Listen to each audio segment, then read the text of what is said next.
Estado nos consome, né? E esse protocolo envolve diversas secretarias, né? A nomeação do comitê, e esse negócio fica indo e voltando, a gente não consegue nunca ter uma publicação desse comitê para que ele passe a funcionar e que monitore aí a introdução dos alimentos orgânicos na alimentação escolar em todo o seu âmbito, né, das questões que tratam de orçamento até, de fato, incentivo da produção. Mas acho que faz sentido que todos esses comitês, né, e a própria Câmara atuem conjuntamente, né, de cada uma dentro da sua especificidade, né, mas devem atuar conjuntamente, né, para tratar de forma integrada essa questão, né, e o incentivo dos produtos orgânicos e da agroecologia dentro do estado do Paraná. Bom, acho que o que eu tinha resgatado de perguntas que estavam pendentes eram essas, né? Agora acho que o pessoal já colocou outras.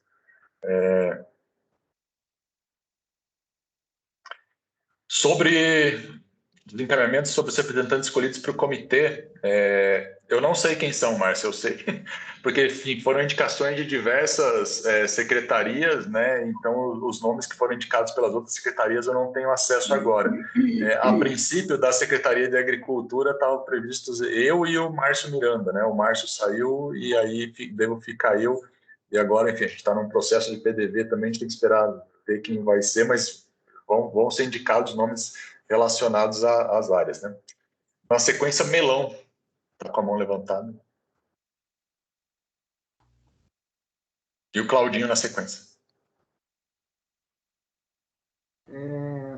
Bom dia a todos, bom dia a todas. Muito bom esse seminário, André e Luiz, né, que está sendo organizado aí. Bom, eu vou tentar ser breve aqui nas minhas colocações, né, até para oportunizar a fala de outros colegas, né? O que eu queria chamar, eu queria trazer alguns elementos aqui para a nossa reflexão, né? E posteriormente talvez fazer algumas perguntas bem pontuais para a nossa amiga Araci. Bom dia, Araci. Como é que vai você? Faz tempo que eu não a vejo pessoalmente.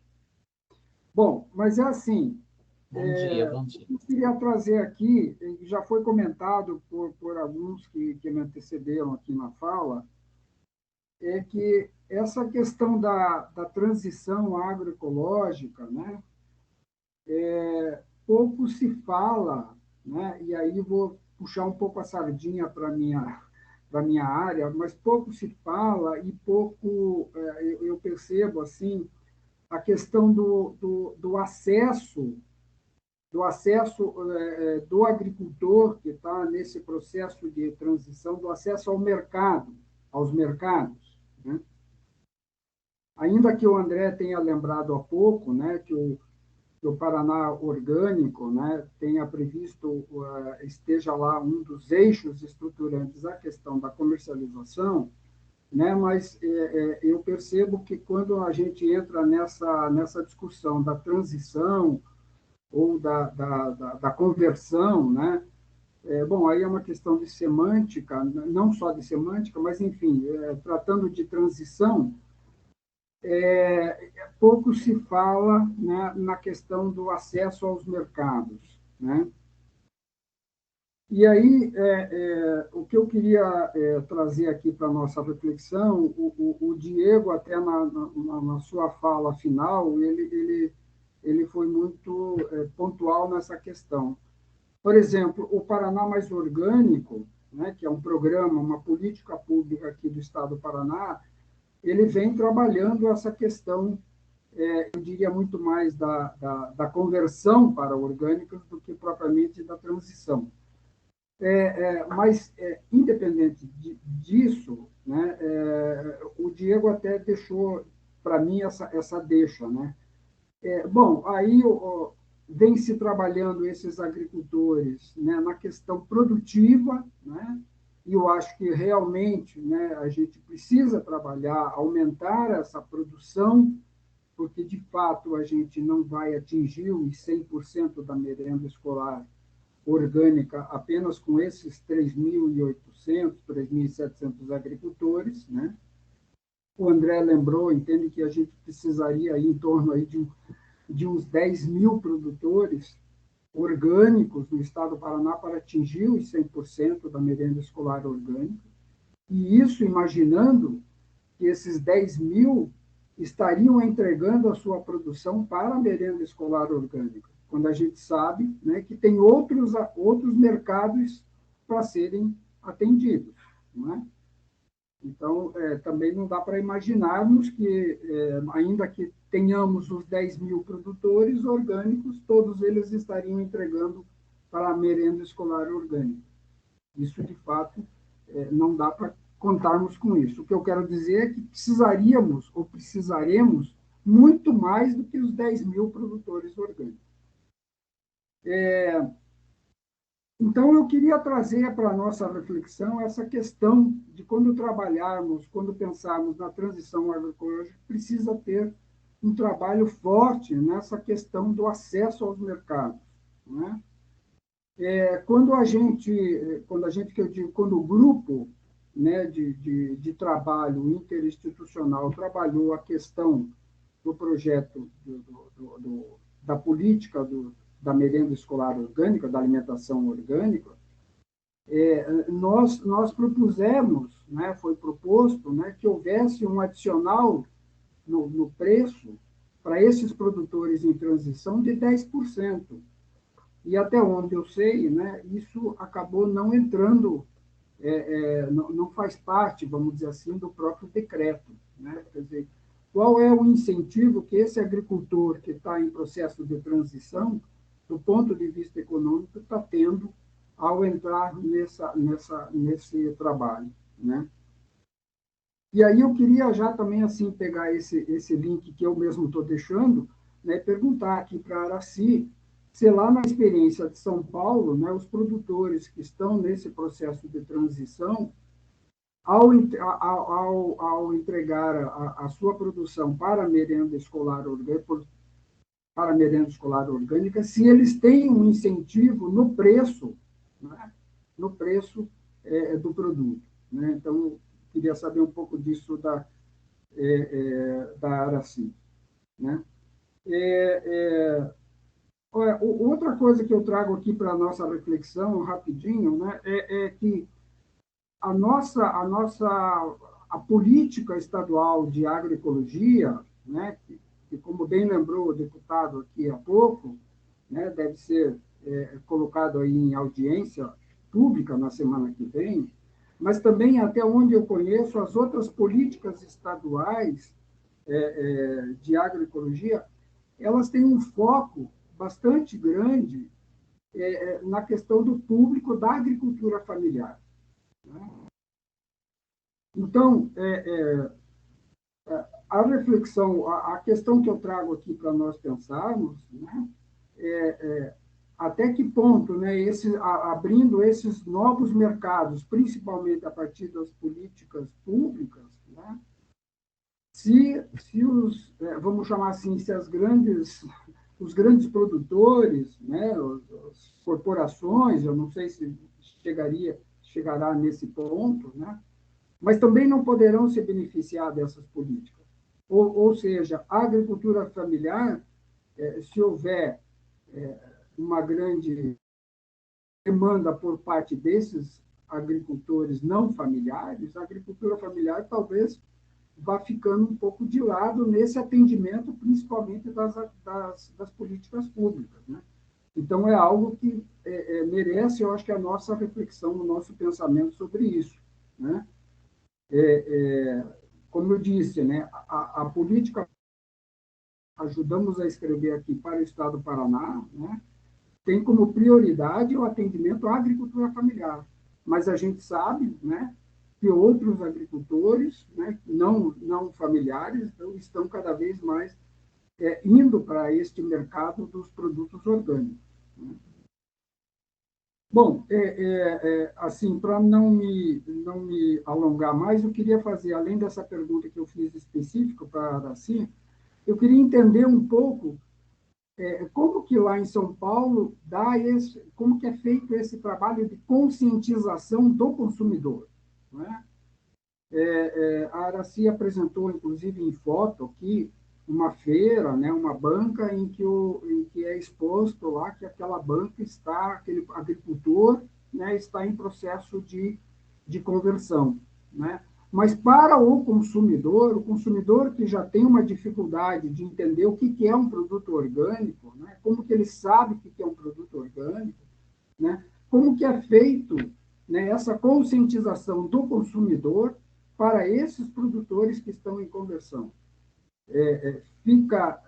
O que me passou assim é que fica muito sob a responsabilidade do próprio agricultor. Eu acho que ele é um agente, é um sujeito importante nesse processo de conscientização. Mas como que o Estado, enquanto uma política pública, está trabalhando essa conscientização para o consumidor? Então, isso eu também queria dirigir essa pergunta aqui para a Araci. Bom, eu fico por aqui nas minhas questões, né, e nas minhas reflexões. Espero que tenha algum eco aí de colegas para me ajudar nesse entendimento. Ajudar a todos nós. Obrigado.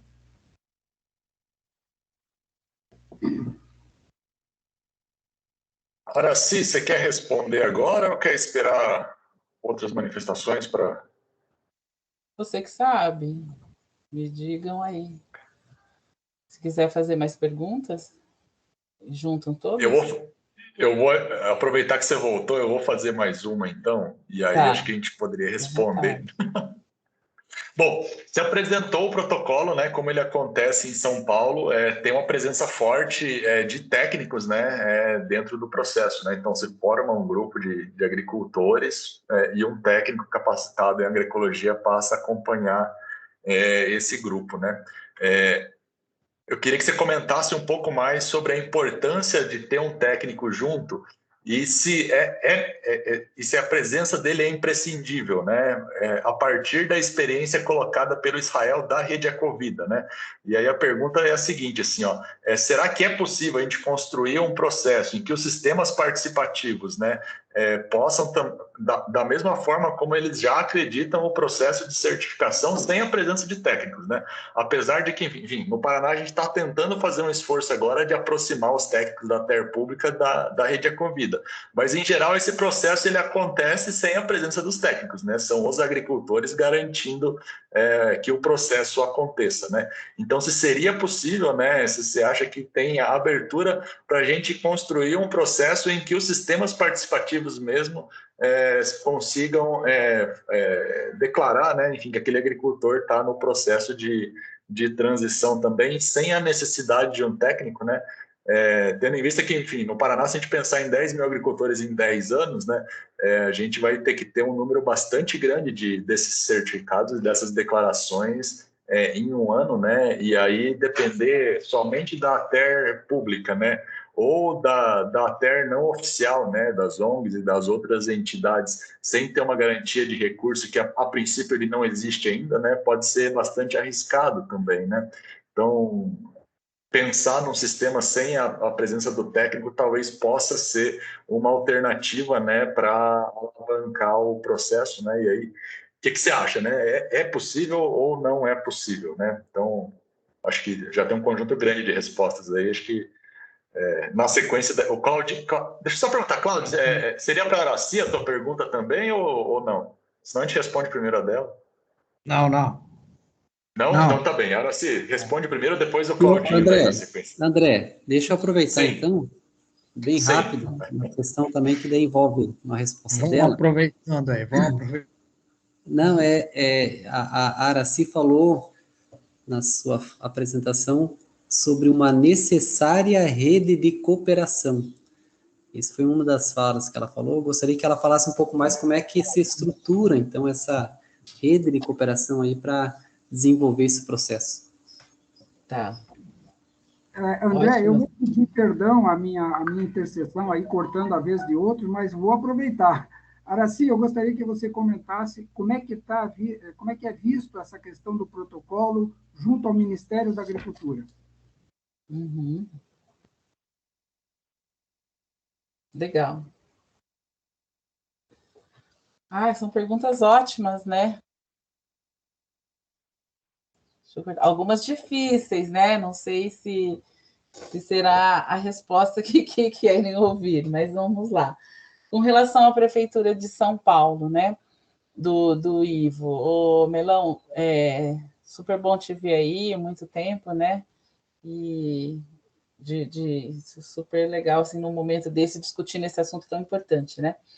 Bom, sim, essa compra institucional que foi possível foi um recurso do PNAE, via, né, a Prefeitura só conseguiu por ter a legislação, o decreto, tudo regulamentado. Então, eu vou te falar a coisa boa e o ruim disso tudo, né? Conseguiu, sim, fazer um preço diferenciado. O preço foi igual ao do orgânico, calma lá, porque assim, houve assim, quem achasse lindo e quem não gostasse. Assim, os orgânicos não gostam, mas né, os da transição gostam.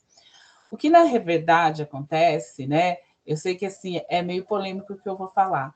O processo de transição que a gente faz no protocolo tem se mostrado algo muito, muito mais rico assim, do que muitos processos de certificação. Não tirando aí o processo participativo, que eu acho assim que é maravilhoso, que eu acho que assim, a Rede Ecovida dá uma aula disso, mas mesmo assim, ele ainda era um pouco excludente para a gente aqui. Primeiro que no estado de São Paulo é muito difícil você já encontrar, você precisa de um mínimo de controle social para iniciar um processo desse de certificação, mesmo que participativa. No protocolo, quando nós pensamos no protocolo, a gente pensou assim, vamos parar de falar para dentro do movimento, nós estamos falando com um produtor muito convencional ainda, que está no agrotóxico. Para ter uma ideia, o grupo que a gente começou a trabalhar lá atrás em São Paulo, assim, uma das iniciativas foi retirar as embalagens de agrotóxico que estavam nas propriedades, sabe? Aquelas embalagens que eram assim, era coisa muito ainda. Eu falo que a gente teve que aprender, se despir de alguns preconceitos e aprender a dialogar com o convencional.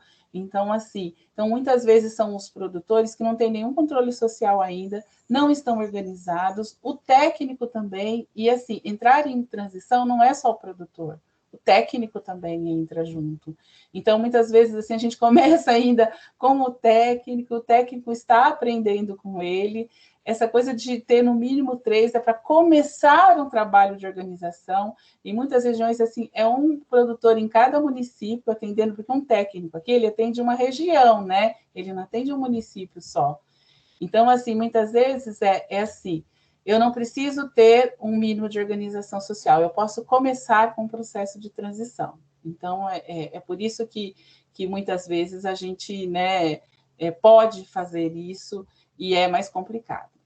Ponto. Segundo, que assim, como a gente tem toda essa liberdade de ser um protocolo de intenções, não é ainda uma resolução, a gente teve toda a liberdade de ir colocando e construindo as regras junto com construindo essa política pública junto com os técnicos, as iniciativas, e assim, São Paulo é muito diferente, assim, se você for pegar o Vale do Ribeira, a região metropolitana, o norte, tudo, é uma riqueza muito grande, né? Aquilo que pode ser ruim, eu acho que é um desafio e nos ajuda muito a construir uma política pública, né? Então, muitas vezes, o que é legal para uma região, para outra não é. Então, a gente teve que pensar assim, vamos fazer um mínimo, algo que a gente consiga fazer para o estado todo, né? Bom, e aí, voltando nessa coisa, como é que a gente, que São Paulo fez? São Paulo conseguiu incluir, né, essa questão de pagar igual, só que ela fez um diferencial. Prioritariamente é do produto orgânico. Então, se tiver o orgânico, ele vai comprar orgânico. Se conseguir, naquele edital, fornecimento de 100% de orgânico certificado, é o orgânico certificado. Se não tiver, ele vai, né, comprar de transição. Então, o que ele diferenciou aí foi na questão da priorização, mas reconhecendo que os esforços são os mesmos, então o valor é o mesmo. O que nós fizemos? Como não tem uma legislação, a coordenação dos programas de compras públicas não é automático, essa coisa do reconhecimento do processo de transição, o que a gente estava fazendo aqui era incentivar que outros municípios fizessem o mesmo que São Paulo fez. Só que com esses outros municípios, a ideia foi um pouco na linha do que o Melão falou, de pagar uma porcentagem a mais, 10%, 15%, e não igual, porque isso já, assim, só de você falar em valor, em porcentagem, isso é um pouco mais aceitável, né? No geral, Ivo, o pessoal aceita muito bem essa questão da transição. O único momento que houve algum tipo de senão, de achar que tem algum tipo de confusão, que pode ter algum tipo de confusão, de competição, foi de produtor orgânico certificado. E geralmente produtores maiores, produtores grandes, tal. Uma vez numa apresentação, acho que na CEPORG, um produtor que tinha uma produção razoável, ele é até médico de formação, ele falou, isso pode competir com o orgânico, não viu como o contrário, uma política que está ajudando ainda quem é convencional a passar pelo processo. Do resto, a gente teve assim, a grata surpresa de conseguir vários apoios, inclusive, não sei se você viu a apresentação, da gente conseguir até o pessoal apoiando acampamentos, grupos de mulheres, né, assentamento, mas assim, com todas essas dificuldades que a gente falou. Então, é isso, respondendo essa questão da Prefeitura Municipal. Trabalho de conscientização com os consumidores, né? Eu acho que isso falta fazer muito, a gente não tem um trabalho organizado no Estado, eles acontecem assim, com as estruturas, depende da iniciação, do grupo mesmo, por exemplo, em São Paulo, nessa feira, tem uma gestão, tem um grupo gestor da feira. O que a gente tem pelo protocolo são os materiais disponíveis. A gente tem banner, por exemplo. A gente tem um banner que é assim, que é para aquele local que comercializa. Aqui tem produtos da transição agroecológica, que explica um pouquinho o que é. A gente tem sobre o produtor, o que é um produto em transição agroecológica, o que ele está fazendo, o que ele está se comprometendo. Então, tem algumas coisas assim que é mesmo no local. Por exemplo, aquele grupo do assentamento lá de João Ramalho, eles já trabalham direto com um grupo de consumo ligado à Unesp, né, que chama Rede Trembão, né, que faz esse trabalho. Então, eles mesmo ali se conversam, é muito rico, eles não fazem diferenciação de se é certificado, se é declaração, eles ajudam o produtor a colocar não só para o grupo, mas abrir outros espaços assim de comercialização para ele, como alguma feira no local, sabe? Então, assim, tem experiências e experiências, né, onde você vai envolvendo o consumidor. Agora, assim, uma campanha organizada, a gente não tem. Aí outro, por exemplo, Instituto Chão. O Instituto Chão é um espaço privado, não é de governo e tal, mas ele faz uma super parceria com a Prefeitura de São Paulo, coloca materiais de divulgação, eles fazem, né, ajudam a construir, ajudaram até a construir umas redes de consumo, né, como o próprio CSA ali da Prefeitura, foi criado um CSA dos funcionários da Prefeitura, sabe, comprando de agricultor. Então, eles ajudam. O SESC, por exemplo, também, os gestores do SESC ajudam a fazer essa conscientização. Tanto é que quando eles começaram lá no SESC, eles tinham um produto que não eram os produtores que não eram nem da transição pelo protocolo e nem certificado orgânico, e eles chamavam de feira orgânica. E aí a gente explicou, falou, olha, para chamar de feira orgânica, os produtores precisariam estar certificados de alguma forma, ou, né, lá no mínimo de UCS, né? E a gente foi explicando, e aí o que eles falaram? Eles resolveram incentivar os produtores a entrarem no protocolo como um processo de transição. E aí também indo conscientizando. Foi uma conscientização junto, tanto do produtor como do consumidor. E foi explicando isso para o consumidor. Olha, nós não chamamos de orgânico porque precisa, sabe? Então, isso também já foi uma forma de informar, porque o consumidor, ele ia lá e ele acreditava no que o SESC estava oferecendo. Aí o próprio SESC foi, né, colocando, olha, é uma feira de transição, né, os produtores estão aqui, inclusive aquela foto que eu coloquei era uma foto da técnica da prefeitura ali junto com eles, né? Então, é isso que a gente faz de conscientização. A outra pergunta, a importância do técnico de ATER. É o que eu falei, André, a gente, enquanto protocolo de intenção, a gente teve uma liberdade enorme para colocar as regras nisso e construir junto. Eu não sei agora, o nosso consultoria jurídica tem questionado algumas coisas, eu não sei se a gente vai ter que dar uma apertada em algumas coisas, mas assim, a regra para fazer a TER. A gente até não chama mais técnico de ATER, a gente fala o extensionista, exatamente para não ter que falar assim, olha, tem que ser um agrônomo ou alguém das ciências agrárias com RT.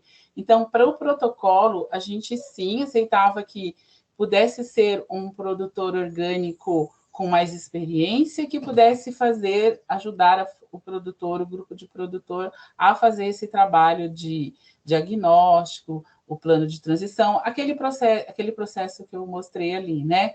Fazer o checklist, aplicar o checklist, ajudar ele a fazer o plano de transição e ele assinar junto com o produtor, a gente aceita isso, mas tinha umas regrinhas, né? Ele tinha que já ser um produtor experiente, né? Ele tinha que assinar esses termos junto com ele, tudo. Isso a gente aceitou até para poder construir, a gente não ter essa coisa de ser o técnico, e a gente sabia que não ia dar conta, né? Mas a gente tem o técnico do Estado, né? E não apareceu nenhuma situação dessa. Então, esses técnicos, esses agricultores mais experientes, está acontecendo muito num grupo de Assis agora, ele está ajudando, mas, de qualquer forma, na hora de oficializar os encaminhamentos, ele está fazendo através de um técnico do Estado. E ele faz uma parceria, ele fala, olha, eu que estou fazendo as visitas, ou ele faz a visita junto, ou eu estou ajudando a pegar uma informação que ele não tem, que faltou complementar, então eles estão fazendo isso um pouco junto, então é um apoio. Na hora de encaminhar, eles acharam por bem que encaminhassem junto, sabe? Não sozinho. Mas do resto, a gente teve só essas experiências mesmo. Então, são equipe do Estado, tem essas equipes municipais, e essas equipes não públicas que eu falei, muitas delas foi daquele recurso do Conexão Mata Atlântica, que é um recurso do GEF, que tem um projeto que estimula a transição enquanto PSA, né, pagamentos por serviços ambientais, estimulando a transição como um processo, né? E então, eles conseguem se contratar instituições para dar assistência técnica. Por exemplo, a ABD foi contratada pelo Estado lá para dar uma consultoria para um grupo, o IBS, que já presta alguns serviços. Então, assim, é um recurso aí, mas ele tem começo, meio e fim, isso é verdade. E esse é o grande desafio. Eu sempre falo que a ATER ela tem um papel central no protocolo, mas é um grande desafio. E a ideia é essa mesmo, que a gente continue discutindo isso, porque a gente precisa que ela se fortaleça, e não que enfraqueça, né? Mas a gente colocou, sim, que pode ser o agricultor mais experiente, né? E que pode apoiar esse grupo. O que é essa rede de cooperação? O que eu falo é tudo isso que eu falei. Essa rede de cooperação, eu falo que o produtor ele não entra em transição sozinho. Principalmente aqui nos municípios pequenos, o técnico tem que saber, o gestor público, vai chegar um momento que esse produtor, ele fez a transição, ele precisa diferenciar um produto, ele precisa, sei lá, fazer uma manipulação, uma agroindustrialização, então ele vai precisar de alguns apoios, ele vai precisar de se juntar com outros produtores, de diversas formas. Então, é uma rede de apoio mesmo, não é só do técnico, é para apoiar os canais curtos de comercialização, essa diversificação dos canais. Então, desde, eu falo, a rede cada região ela pode ter uma característica, como essa rede de consumidor, mas também, como em Assis, que eu falei que eles estão construindo ali, que eles conseguiram o apoio de uma emenda parlamentar de uma deputada que quis apoiar para ajudar a montar alguma coisa, o legislativo municipal para fazer uma legislação para que ele consiga comprar os produtos em transição e colocar diretamente, né, vão ser feitos cestas, e eles vão fornecer produtos para hospitais, para pessoas que estão em tratamento com câncer e tal, né? Então, eles já fizeram essa parceria com a prefeitura, com o legislativo para aprovar a lei, a política municipal de agroecologia, para que ele consiga fazer isso. Então, é essa rede que eu falo, sabe? Que ele tem que ir construindo e para que ele consiga esse apoio. Aqui mesmo, a prefeitura em Nazaré está montando uma feira, né? Então, eu acho que tem que juntar todas os apoios possíveis, né? O Ministério da Agricultura, sim, a gente sempre foi conversando muito, até foi o próprio Marcelo, do Ministério da Agricultura, que lembrou, falou, eu lembro lá no começo da transição que vocês falavam que queria algo mais inclusivo, né? Essa coisa da feira mesmo, de produto da transição dentro de uma feira orgânica, nós conversamos muito com o Ministério, pode, desde que vocês coloquem uma diferenciação, lembra? A cor da saia, assim, da banca é diferente, né? E eu acho, assim, que, o contrário, eu acho que, confusão não, eu acho que é muito rico, né, o consumidor entender isso. Ele entender que existe essa fase da transição difícil e ele conseguir apoiar, se você dá essa possibilidade dele apoiar. Aquela banca mesmo da foto ali, tem produtor que fala, olha, tem consumidor que prefere consumir o nosso do que os orgânicos, eu estou numa feira orgânica. Mas a gente também teve banca da transição numa feira convencional. E o que eles se diferenciavam é porque já estarem em transição. Olha, eu tenho já um acompanhamento técnico, né?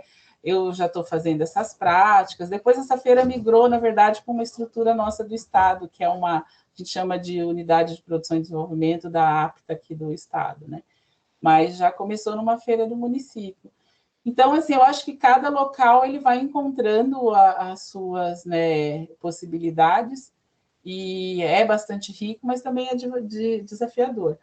Agora, o que eu precisaria do Ministério, que eu acho que é importante, nós precisaríamos reconhecer, né, a transição, ele precisaria sair de uma política, esse reconhecimento com certificado, etc., sair de uma política do Estado de São Paulo, para que a gente pudesse ter aí, sei lá, um cadastramento nacional de produtores em transição, via Ministério, etc., para que a gente pudesse ter um reconhecimento da coordenação de PNAE, PAA, do processo de transição, e que a gente pudesse realmente conseguir fornecer esses produtos nas compras públicas. Isso é o que eu acho que as compras públicas alavancam muito. Mas não acho também que deve ser a única política para a gente centrar em esforços. A gente tem que continuar trabalhando os canais curtos, outros canais curtos nos municípios, né?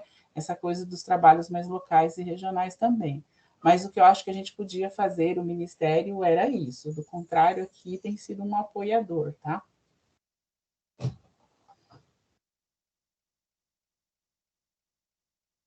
Acho que respondi todas, né? Faltou alguma? Perfeito, Araci. Muito obrigado aí. Acho que contribuiu muitíssimo para o nosso debate aqui. Espero que a gente possa seguir juntos nessa construção aí a nível nacional agora, né? Vamos. Claudinho na sequência. Bom, estão ouvindo aí bem? Sim, sim. Bom, eu tenho dois comentários, depois dois encaminhamentos aí para propor. Um comentário é sobre a questão da Câmara, né? Daquele questionamento que a própria Miriam colocou, só lembrando que, na verdade, na discussão aí do decreto sobre o programa aí da merenda escolar 100% orgânica, a ideia era essa, né? Se tinha essa discussão de que a Câmara fosse esse comitê gestor, porque ela já engloba entidades governamentais e não governamentais, né? Da sociedade civil. A gente defendia até então, né, que o decreto realmente colocasse como um comitê gestor a própria, mais ou menos que fosse, ou pelo menos a composição da Câmara Setorial da Agroecologia, porque o próprio CEDRAF já representa aí, né, o principal público da agricultura familiar também no estado em relação a esse programa de produção orgânica agroecológica. Mas, infelizmente, né, o decreto nos decepcionou em algumas coisas, né? Na sua regulamentação foram tiradas algumas coisas que a gente achava importante e uma delas foi essa, que transformaram o comitê gestor, né, numa questão só estadual, só para, como o próprio Rubens falou, mais de, vamos dizer assim, de condução, né, do programa, né, enquanto Estado, de discussão mais executiva, né?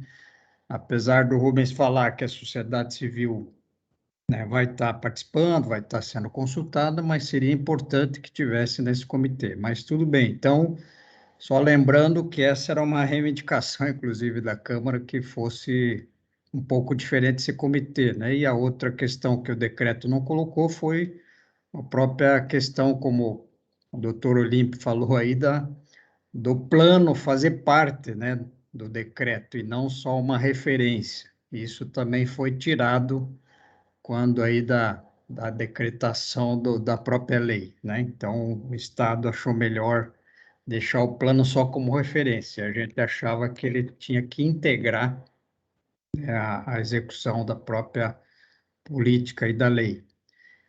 Bom, a outra questão que eu queria comentar é que, quando o André mesmo lembrou dos técnicos, a gente tem que lembrar que, pegando o exemplo da própria Rede Ecovida, nem sempre existe um técnico, né, responsável em acompanhar, né, a produção e assistência técnica, vamos dizer, mais oficialmente, mas a gente tem que lembrar que sempre tem técnicos próximos, né, que estão em volta da produção, do sistema, que estão numa associação, que estão nas ONGs e que fazem parte da Rede Ecovida, né? Então, sempre, eu não sei hoje como é que está isso, mas sempre a gente tinha aí, quando fazia parte também da rede, enquanto, né, ONG, a gente sempre procurava ter um técnico próximo que ajudasse nesse processo. Como o Israel falou, tem técnicos que compõem a Rede Ecovida e ela é aberta para isso também. Então, não só pelo IDR, mas a gente tem que sempre estar buscando essas parcerias. Eu acho que, como o Rubens falou bastante em parceria, eu acho que é importante que o Estado lembre, né, de executar, mesmo na execução dessa política aí da merenda, e mesmo no programa aí de produção aí do Paraná, que está sendo retomado, né, André, como o Rubens falou, eu acho que é importante lembrar dessas parcerias, né, junto com as ONGs, junto com outras entidades da sociedade civil, para que os técnicos também, que estão aí na agroecologia, possam também fazer esse contato. Desculpe aqui, estão tocando onde eu estou, só um minuto aqui que vou ter que abrir aqui, acho que é porta.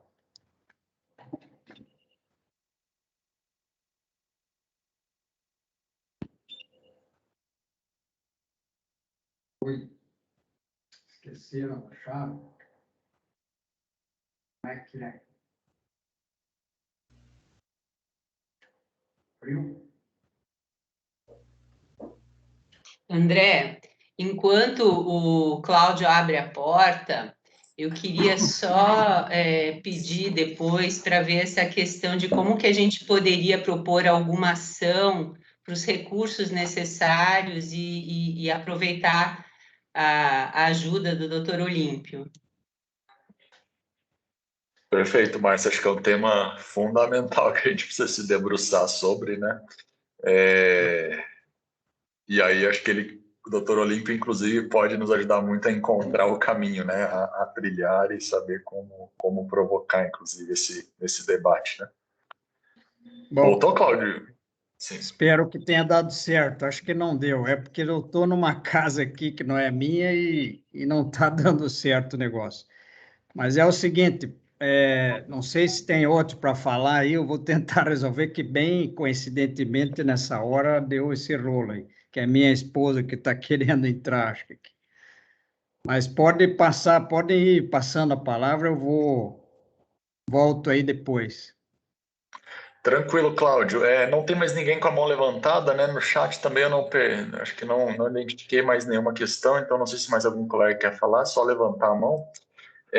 Mas eu queria fazer a proposta, né? Coloquei no chat, inclusive. Então, esse seminário ele já foi organizado por um grupo de trabalho da Câmara Setorial de Agroecologia, né?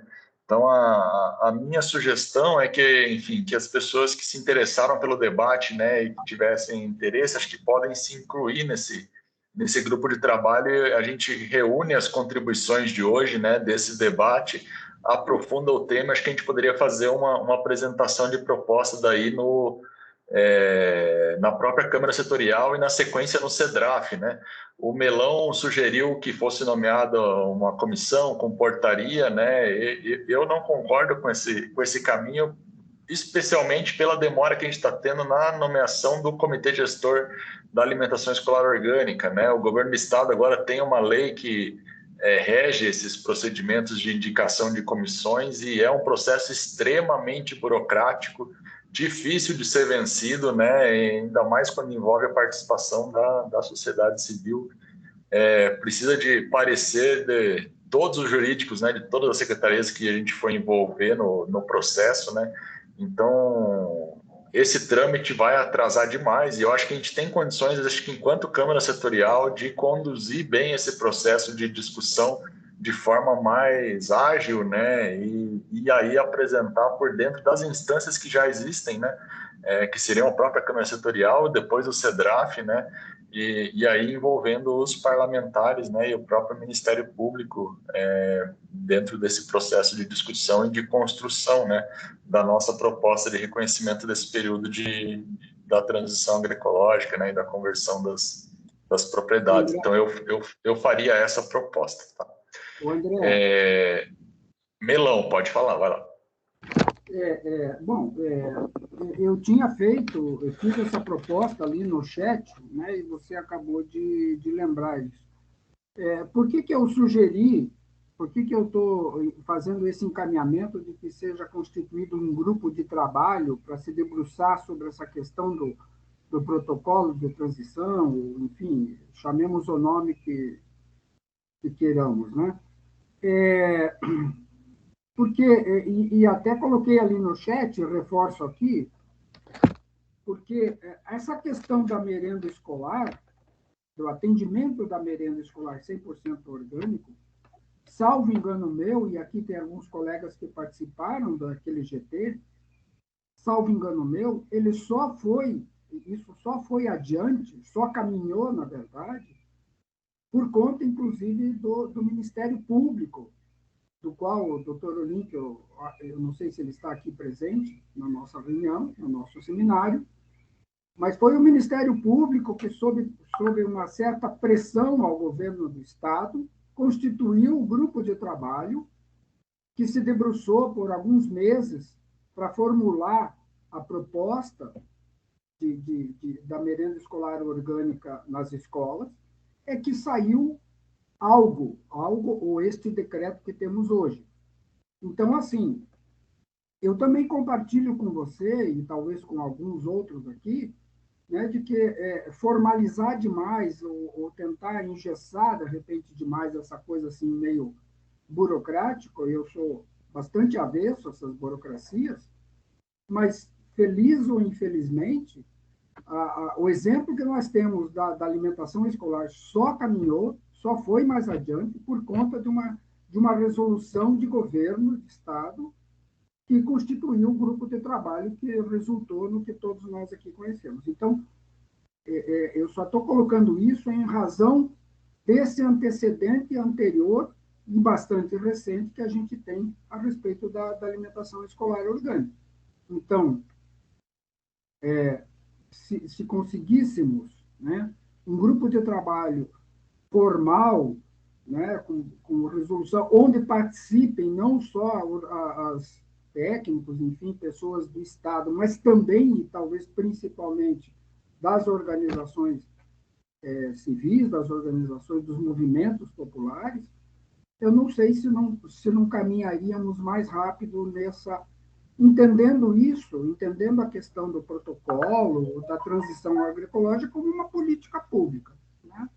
Então, se eu estou entendendo, se entendermos como uma política pública, essa é a minha sugestão, de que, infelizmente, né, eu digo infelizmente porque, como eu disse, eu sou um pouco avesso, ou bastante avesso a esses formalismos, mas o exemplo recente que a gente tem só caminhou por conta disso, com uma iniciativa, lá na ocasião, do próprio Ministério Público.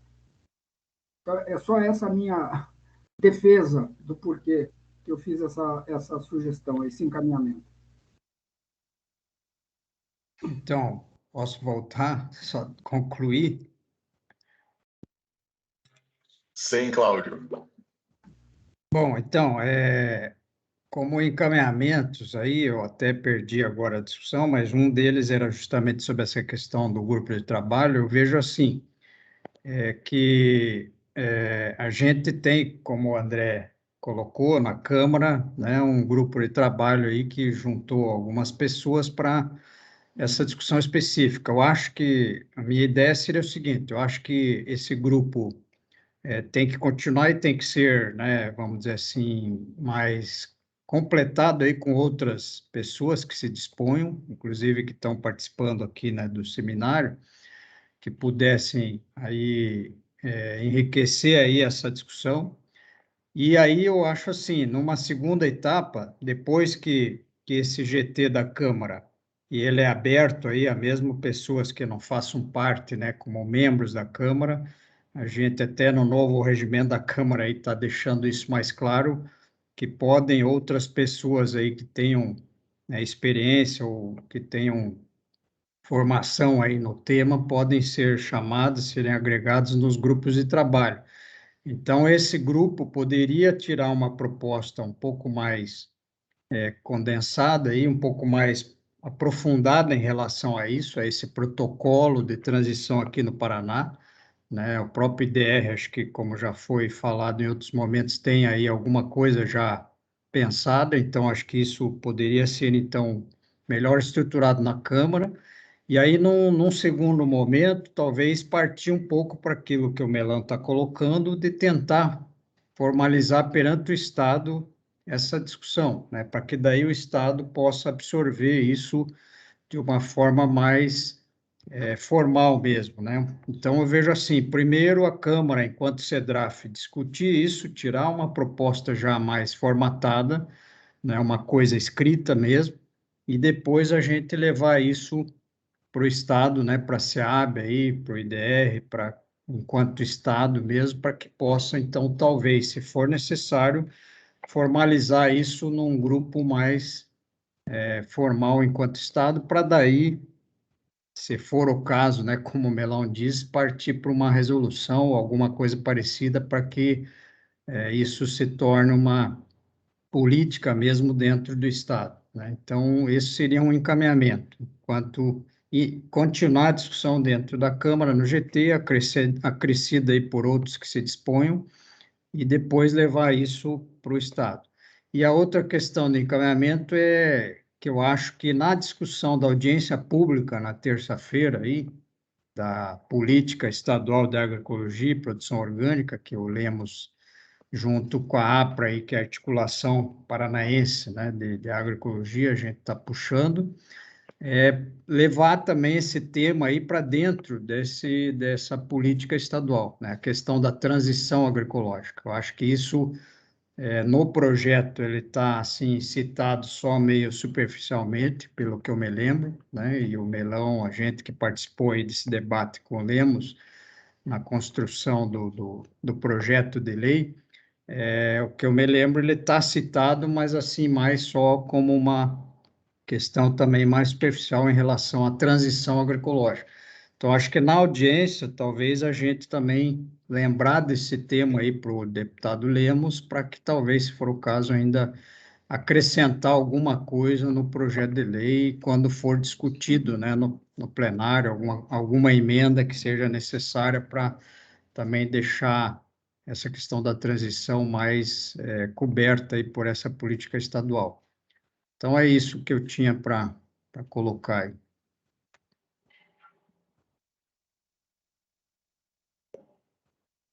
Terminei.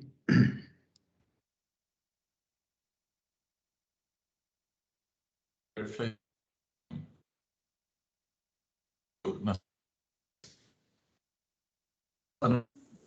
Ou você quer falar não?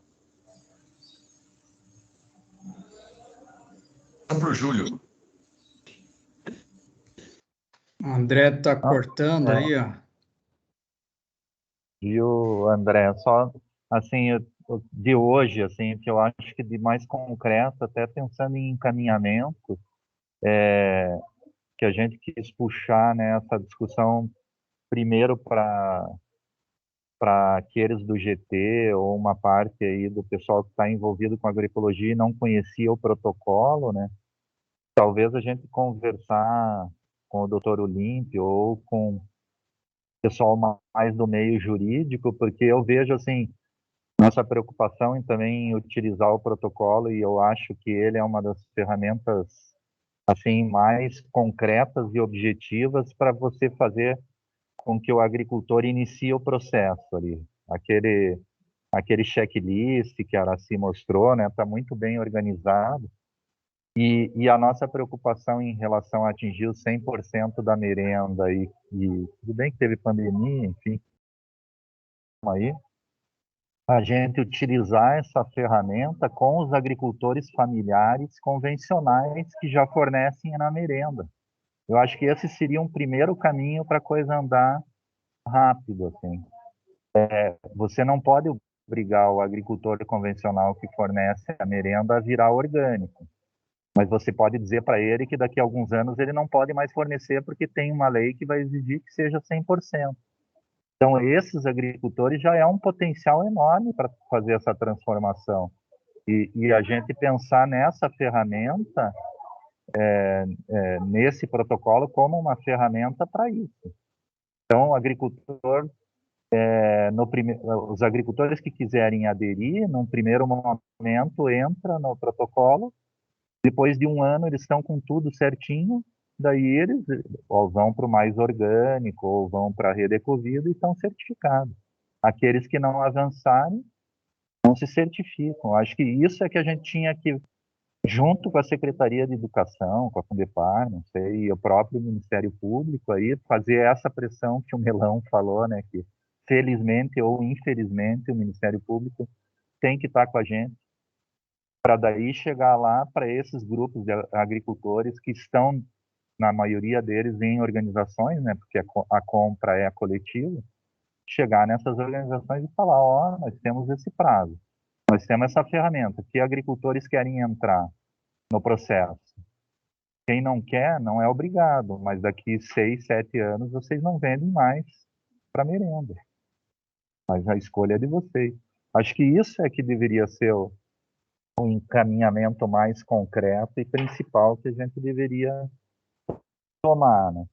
E dentro das outras que já são, as organizações aí que já são 100% orgânico também, ir fazendo esses ajustes para conseguir acessar, né, aí a merenda. Claro, tem os outros gargalos, o recurso do Estado, que não é suficiente para colocar 100% de orgânico. Mas aqui hoje, pensando no nosso objetivo de hoje, que é como utilizar bem esse protocolo, como a gente fazer as parcerias necessárias com a rede, eu pensaria que isso teria que ser um encaminhamento tanto para o GT aqui, nossa, ou para a própria Câmara Técnica de Agroecologia amadurecer, né? Tá? Muito bom, Júlio. Luiz, a sequência.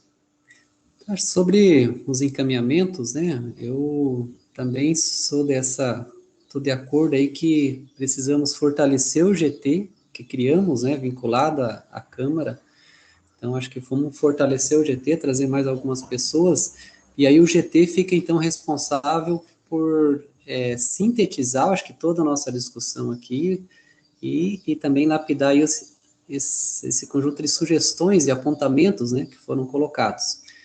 E o GT também, acho que poderia dar um passo no sentido de estruturar uma proposta de protocolo para o Estado. Não precisamos ter um padrão, né? Eu acho que, né, as experiências apresentadas nos apontam diferentes dinâmicas, né? E nós não precisamos, de forma alguma, padronizar aqui no Estado, mas temos que ter organizado, então, a nossa proposta de protocolo para ser instituída, né? Então, isso o GT também poderia avançar, e aí a gente joga a discussão para a Câmara de Agroecologia, a próxima reunião do dia 18, então a Márcia acabou de informar lá no grupo, para a gente continuar essa discussão e vermos quais seriam aí os melhores encaminhamentos, porque eu acredito que o movimento mais político, institucional, que é o nosso grande desafio, né? O governo não instituiu ainda o comitê gestor. Isso aí na verdade, é uma determinação política, por mais que tenha, né? O Rubens trouxe que está na análise jurídica, que está para sair hoje ou amanhã, mas o problema é político, na verdade, por ter feito essa análise jurídica já há muito tempo atrás. Então, nós temos que criar alguns mecanismos de incidência política junto aí os órgãos competentes, né, o poder público, para destravar os processos. Mas aí a gente, acho que analisa isso na reunião da Câmara e vê, então, até lá, né, até o dia 18, quais seriam as melhores ações para a gente tomar. Se é provocar via CEDRAF, se é, então, com a participação do Dr. Olímpio, né, alguma participação dele específica para destravar. Então, acho que a gente vai amadurecendo até lá quais seriam aí as melhores ações para a gente provocar essa superação aí desses entraves políticos, né? Porque aí a gente vai caminhando aí porque não adianta nós constituir, por exemplo, um novo grupo gestor, sendo que o que já foi proposto não está nem vigente ainda, e a gente entra com... Então, vai embolar o meio de campo aí, vai ficar talvez um pouco mais difícil. Mas a proposta era essa, os GTs organiza, então sintetiza, e na próxima discussão da Câmara a gente avança aí nos... André, posso falar? Rapidamente, Melão, dado o adiantado da hora. Rapidamente então, mesmo. Assim, eu me rendo à sua sugestão e a do Luiz, pelo que eu entendi também, e a do Cláudio, né, de a gente dar continuidade a esse grupo de trabalho lá dentro da Câmara. Apenas eu reforço a importância de nós termos nesse grupo, ainda que não façam parte da própria Câmara, mas eu acho importante a gente ter a participação desse grupo do Ministério Público, pelo menos do seu corpo técnico de advogados, porque a gente esbarra em vários momentos em questões jurídicas, né? E nós aqui, como técnicos da área de ciências agrárias, não temos esse domínio. Então, eu acho importante, Luiz, que a gente convide, né? Claro, eu faço esse convite ao doutor Olímpio e, de repente, a outros promotores também, mas que a gente tenha, no grupo de trabalho lá da Câmara, que a gente tenha a participação de advogados, entende? Para que, em vários momentos, a gente vai precisar dirimir dúvidas que nós aqui não temos esse conhecimento. Então, é esse novo encaminhamento que eu faço, né? E vamos tocar isso lá dentro do GT da Câmara. Tá?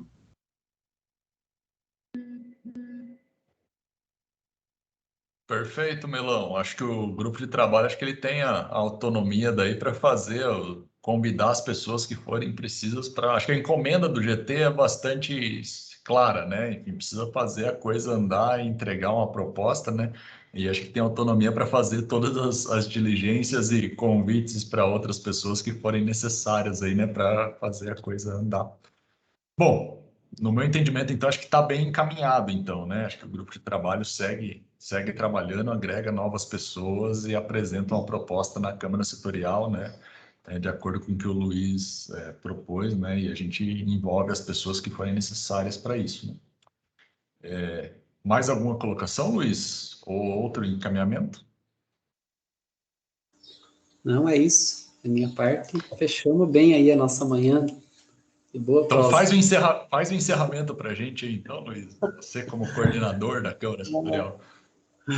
Não, sem formalidades, né? Eu acho que prezamos pela pluralidade, né? Enfim, seja de dinâmicas de vida, seja também de diferentes processos aí na nossa vida. Então, acho que de forma geral agradecer a participação, né, de todos e todas. O momento foi muito produtivo, acho que nos anima muito estarmos juntos e juntas, né, acho que trabalhando aí numa questão que é importante, necessária e que ajuda aí toda a sociedade paranaense, né? Então, que é bom contarmos aí com o apoio, a energia e a disposição de todos vocês. E aí eu acho que se encontramos, né? Mantemos contato, se encontramos no futuro breve, nas demais lutas e trabalhos. Excelente, Luiz. Um agradecimento especial para a Araci, né, que, enfim, veio lá do estado de São Paulo para participar com a gente virtualmente, né? Os outros colegas também, o Israel, o Diego, a Priscila, que colaboraram conosco hoje aí nas suas exposições, né? Obrigado e seguimos juntos nessa longa caminhada, certamente. E certamente teremos sucesso também. Um abraço, então, pessoal. Valeu, E obrigada. Parabéns pelo seminário. bom almoço.